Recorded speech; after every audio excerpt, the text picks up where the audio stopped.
بسم اللہ الرحمن الرحیم۔ السلام علیکم ورحمۃ اللہ وبرکاتہ۔ معزز ناظرین، جیسے کہ آپ کو معلوم ہے کہ ہم آپ کے سامنے حضرت بلال رضی اللہ تعالیٰ عنہ کی ایمان افروز داستان حیات کا سلسلہ قسطوار پیش کر رہے ہیں۔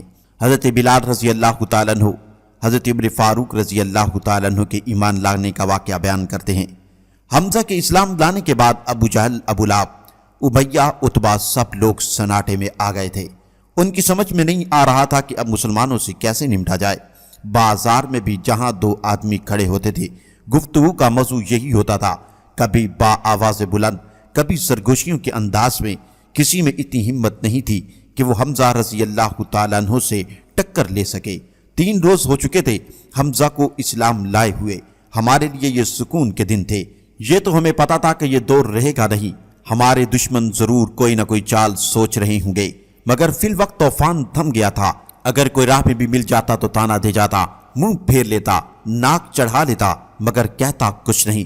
غموں پر غم سہنے کی تو ہمیں عادت سی ہو گئی تھی، مگر خوشی پر خوشی ہمارے لیے نئی بات تھی۔ ابھی ہم حمزہ رضی اللہ تعالیٰ عنہ کے قبول اسلام پر اللہ کا شکر ہی ادا کر رہے تھے کہ مکے کی گلیوں میں ایک شخص نظر آیا، آنکھوں میں خون اترا ہوا، ہاتھ میں ننگی تلوار لہراتا ہوا، اسلام اور رسول اللہ صلی اللہ علیہ وآلہ وسلم کے خلاف زہر اگلتا ہوا۔ وہ اعلان کر کے آیا تھا کہ آج وہ ایک ہی ضرب میں قریش کی ساری پریشانیاں دور کر دے گا۔ یہ مہم جو نوجوان اتنا طویل القامت تھا کہ کھڑے کھڑے اچھل کر گھوڑے پر سوار ہو جاتا تھا، مزاج سنجیدہ مگر غسیلہ، پیشہ مثالوں کی تجارت، عمر 26 سال، نام عمر بن خطاب تھا۔ جس وقت یہ نوجوان مکے کی گلیوں سے گزر رہا تھا، رسول اللہ صلی اللہ علیہ وآلہ وسلم دار ارکم میں تھے۔ ابو قبیس کی پہاڑی کے دامن میں حرم کعبہ کے نزدیک ارکم کا گھر کچھ عرصہ ہمارے لیے مسجد بھی تھا، ہماری پناہ گاہ بھی۔ چند صحابہ کرام حضور صلی اللہ علیہ وآلہ وسلم کے ساتھ بیٹھے تھے۔ میں کھڑکی سے باہر دیکھ رہا تھا، مجھے وہ نظر آیا۔ اس کے اسلام دشمنی کے تو پہلے ہی کئی بار سہ چکے تھے، اس وقت اس کے تیور دیکھے تو میں فوراً رسول اللہ صلی اللہ علیہ وآلہ وسلم کو مطلع کرنے گیا۔ میرا خیال تھا کہ وہ یہ خبر سنتے ہی فوراً کچھ حفاظتی انتظامات کا حکم دے گئے، مگر انہوں نے نہایت دھیرج سے جواب دیا، عمر کے مجھ تک پہنچنے کا انتخاب اللہ ہی کرے گا۔ میں پھر دوڑ کر کھڑکی کے پاس گیا، وہ تلوار لے چلا آ رہا تھا سیدھا ہماری طرف۔ میں نے عرض کیا، رسول اللہ صلی اللہ علیہ وآلہ وسلم، اللہ تعالیٰ نے وقت کا انتخاب کر دیا ہے، عمر آ گیا۔ یہ سن کر حمزہ رضی اللہ تعالیٰ عنہ نے کہا، آنے دو، اگر نیک نیتی سے آیا ہے تو خیر، ورنہ اسی کے تلوار سے اسی کا سر قلم کر دیا جائے گا۔ لوگ سب چکنے ہو کر بیٹھ گئے۔ میں نے چاروں طرف نظر دوڑائی، چولہے پر ایک دیگچا رکھا ہوا تھا جس میں پانی کھول رہا تھا۔ میں نے دل میں سوچا، اگر خدا نہ خواستہ ضرورت پڑی تو شاید یہ بھی کام آ جائے۔ ویسے مجھے ہی نہیں، ہم سب کو حضرت حمزہ رضی اللہ تعالیٰ عنہ کی موجودگی میں بڑا حوصلہ تھا۔ میں پھر کھڑکی کے پاس جا کر کھڑا ہو گیا۔ وہ لمبا تڑنگا نوجوان اب ہمارے دروازے سے کوئی 50 قدم کے فاصلے پر ہوگا، اس کے اپنے حساب سے زیادہ 40 قدم۔ اتنے میں نے دیکھا ایک ضعیف آدمی جس کی پشت ہماری جانب تھی، اس کے سامنے آ کھڑا ہوا۔ مجھے لگا کوئی بھکاری ہے۔ یہ بھکاری بھی بھیک مانگتے وقت کوئی موقع محل نہیں دیکھتے۔ یہ شمشیر بکف نوجوان اپنی غسیلی طبیعت کے باوجود ایک مخیر انسان تھا، لیکن اس نے اس بوڑھے کو کچھ دینے کے بجائے اسے جھنجھوڑ کر راستے سے ہٹا دیا۔ پھر پتہ نہیں کیسی کیسی قسمیں کھا کر چلایا، میں اس بد نصیب عورت کے ٹکڑے کر ڈالوں گا۔ اس فکرے میں تانیس کا صیغہ سن کر مجھے گونا اطمینان ہوا۔ پھر میں نے دیکھا کہ وہ یکا یک مڑا اور الٹے پاؤں اسی راستے پر چلا گیا جدھر سے آیا تھا، تیز تیز قدم اٹھاتا ہوا۔ لگتا تھا جیسے اس کے اندر کوئی عفریت داخل ہو گیا ہے۔ بظاہر خطرہ ٹل گیا تھا، مگر دل گواہی دے رہا تھا کہ آج بات یہیں ختم نہیں ہوگی۔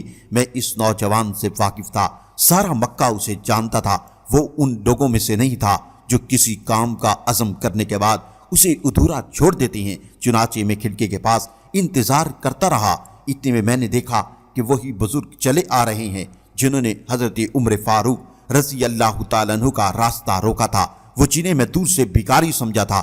یہ مکے کے ایک درمیانے درجے کے تاجر تھے، نعیم بن عبداللہ رضی اللہ تعالیٰ عنہ، جو کچھ عرصہ پہلے مسلمان ہو چکے تھے مگر ابھی اس کا اعلان نہیں کیا تھا۔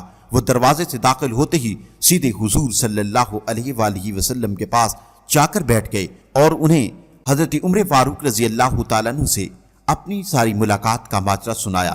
کہنے لگے، میں نے باہر گلی میں عمر کو ہاتھ میں تلوار لیے ادھر آتے دیکھا تو پوچھا، تلوار کیوں میان سے نکال رکھی ہے؟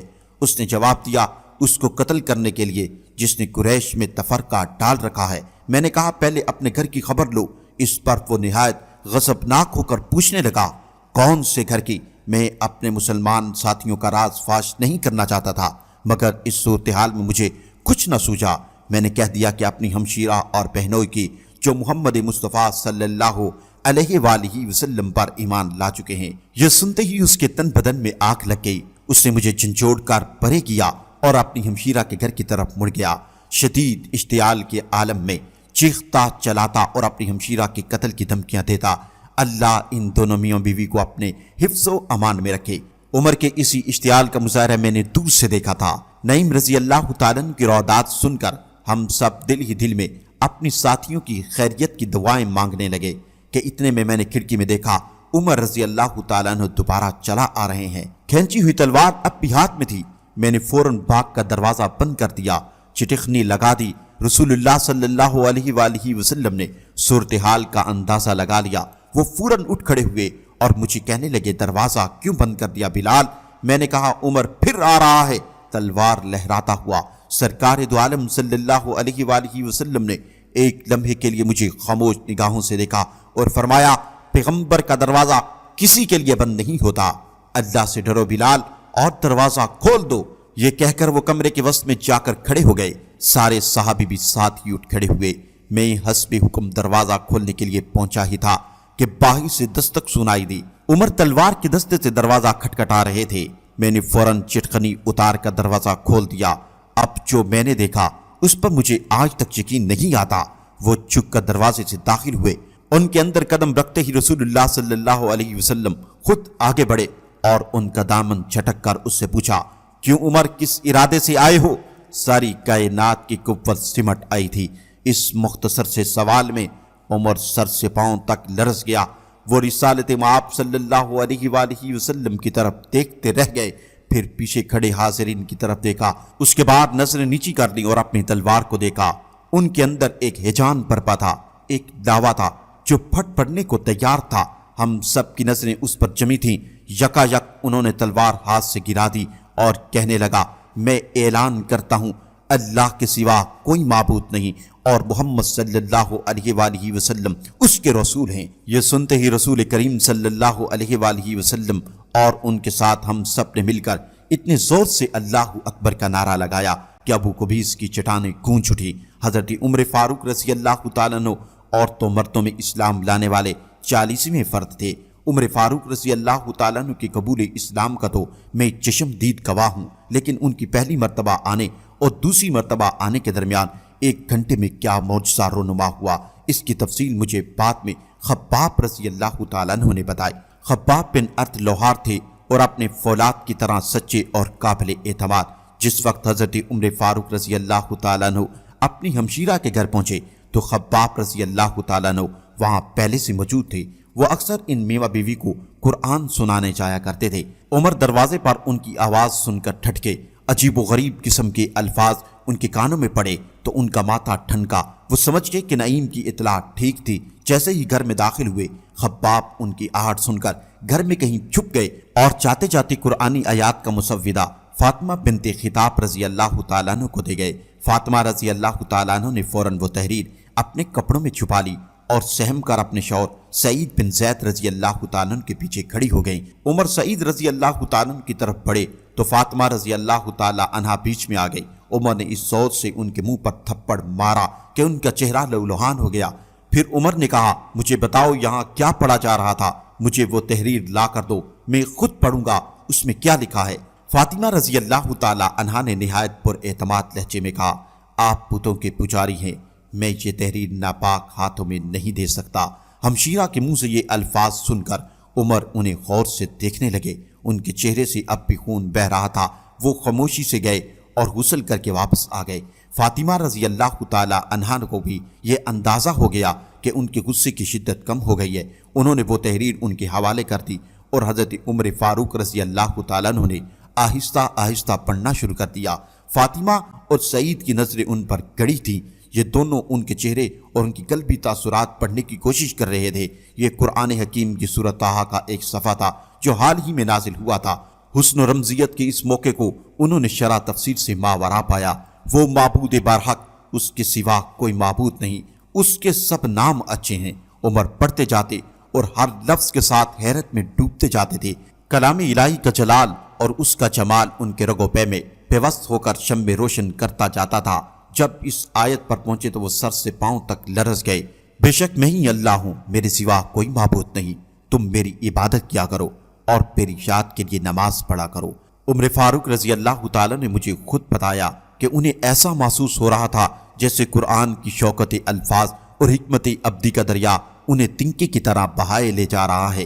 انہیں اپنے اندر ایک حلاوت سی سرایت کرتی محسوس ہوئی۔ ظاہر و باطن ایک ہو گیا تو سب کو ان کی کیفیت کا علم ہو گیا۔ خباب بھی باہر نکل آئے اور ان سے مخاطب ہو کر کہنے لگے، رسول اللہ صلی اللہ علیہ وآلہ وسلم نے کل ہی دعا کی تھی کہ یا اللہ ابن خطاب یا ابن حشام میں سے کسی ایک کے ذریعے اسلام کو تقویت پہنچا۔ اور پھر جس طرح اللہ تعالیٰ نے حضرت عمر فاروق رضی اللہ تعالیٰ عنہ کے ذریعے اسلام کو تقویت بخشی، اس کا حال اظہر من الشمس ہے۔ معزز ناظرین، آپ سے گزارش ہے کہ ہمیں ضرور بتائیے گا کہ آج کی ویڈیو آپ کو ہماری کیسی لگی۔ کمنٹ سیشن میں اپنی رائے کا اظہار کریں اور ساتھ ہی بیل آئیکن پر بھی لازمی کلک کریں تاکہ آپ کو ہماری ہر آنے والی ویڈیو کا نوٹیفیکیشن مل سکے۔ اللہ تعالیٰ آپ کا حامی و ناصر ہو۔ والسلام۔